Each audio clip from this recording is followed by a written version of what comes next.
Hey guys, a quick addendum to the video about the Cattlemen T1 here.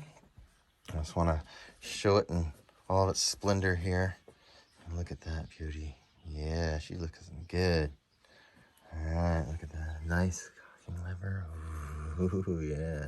Yes. All right, see how close that is? Oh man, I don't know if you can see that, but it's right there. This barrel band, how that barrel band looks out in the front there. Alright. Some of the other fixes that we've gotten in there, I showed in the previous video. Okay. And something I want to show on this is, and this is the setup here that I have for adjusting. Now, this looks like quite a monstrosity here, right? And it's only getting a little bit on this back rail here. And so you notice some of the inconsistencies a little bit where it travels a little bit. And what I want to show is that if you look at the very back of this scope,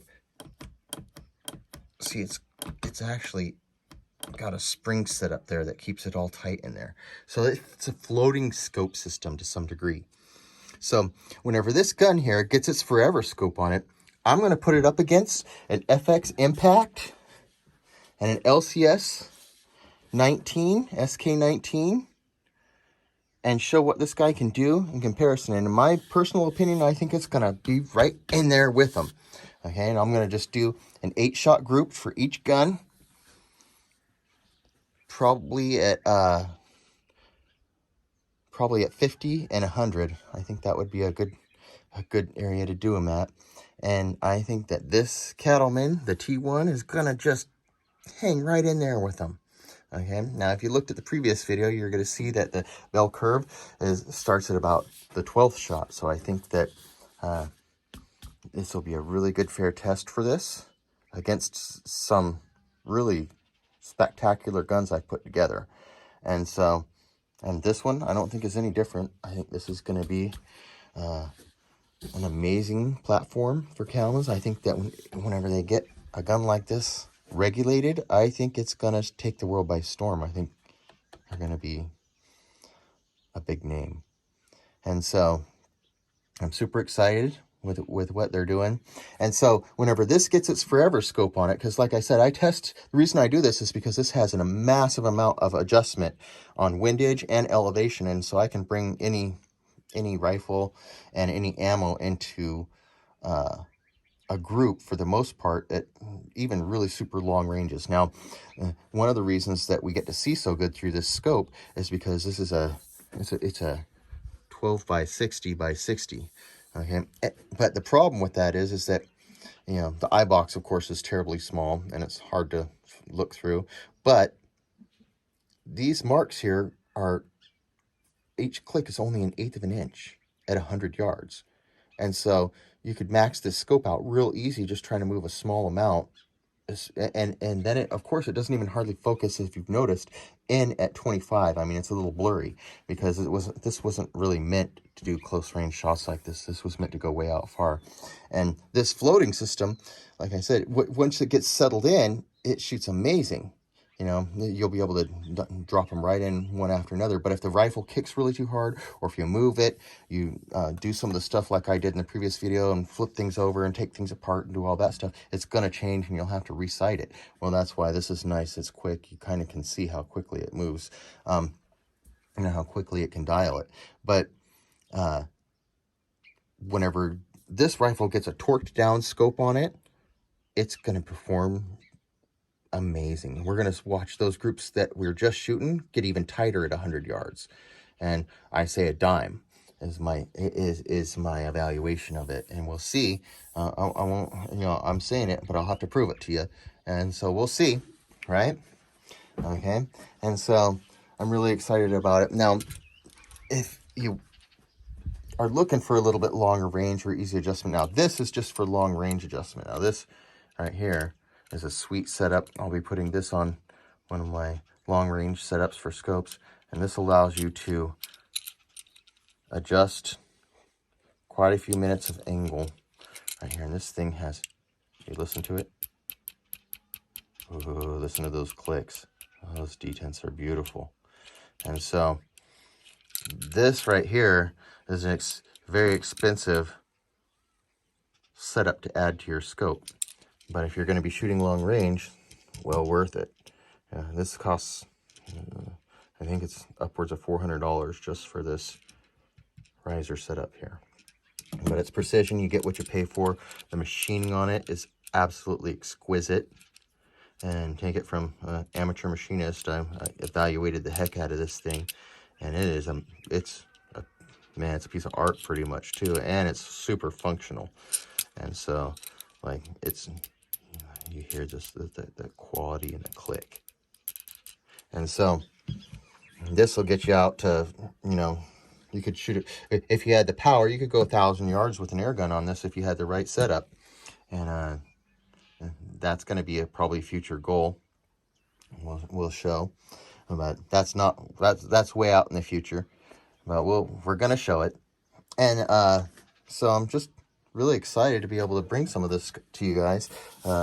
This little cheek rest was an add-on afterwards, and it allows me to get a good solid cheek weld where I can really see through the scope whenever I get a solid scope on this and get it all torqued down. Like I said, this gun right here is going to be a monster. I'm really looking forward to that, and it's on its way. So you guys will get to see that. There'll be a future video on that.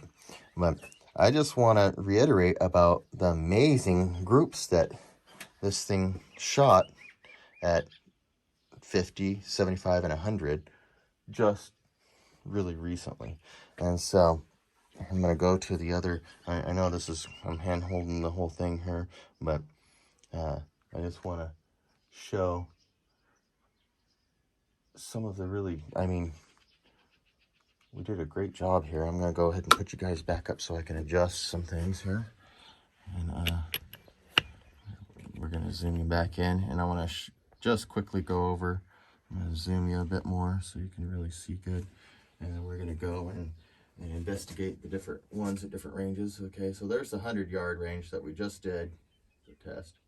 Okay, and you can see those. Sorry for the bobbliness. Then we're going to go over here, and we're going to go to the 75-yard, and we just shot a 4-shot group right there real quick. In the previous, not the last video, but the first video is like half an hour long, so this is a quick summation of it. Okay, and so there's at 75 yards. Okay, and then we're going to swing back over to 50. And 50 should be right there. Get focused. And at 50 yards, we shot that group. Let's see if we can focus that better. There we go. And so that's the quick summation of it. You get the idea. That's a good group. It's within an inch. Okay. And so this thing is nailing them. It's just nailing them. And I'm super pleased with it. There's there's nothing wrong with this gun as far as shootability. Just a few little things which I've went over, and everybody can be pushing power like this and accuracy at 100 yards. That's some serious rifleage right there. I love it. And so congratulations, Cattlemen. You did a great job. I'm going to say that again. And there's a few little things that, like I said, are a little sloppy that could easily be fixed, aftermarket or other. And I would expect that they're probably going to jump right on and be able to make some quick and easy fixes on all this stuff that I've pointed out. I'm looking forward to see what they do.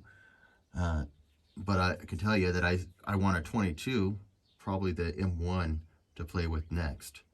And so, yeah, I'm really excited about this brand and to what it offers, because they're up and coming. So, I hope you guys enjoyed this episode from the blind. It's an addendum to the previous video because there was a few things that I didn't quite touch on that I wanted to, especially about the scope, because if you think that it's good right now, wait until it gets one that's properly torqued on there and isn't floating. And so you'll be amazed at what it's going to do.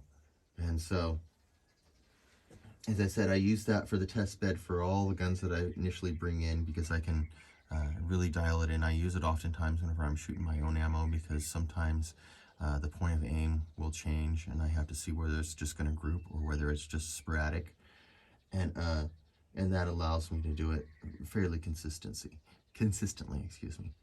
And so that's the reason for it. And soon you'll see, like I said, whenever I put on something that's solid on it, it's going to change the dynamic of those groups even more, because really the settling of the scope is probably a big part of why those groups are even open as much as they are. And like I said, that future episode, looking forward to it. I hope you guys are too. I'll catch you on the next one in the blind.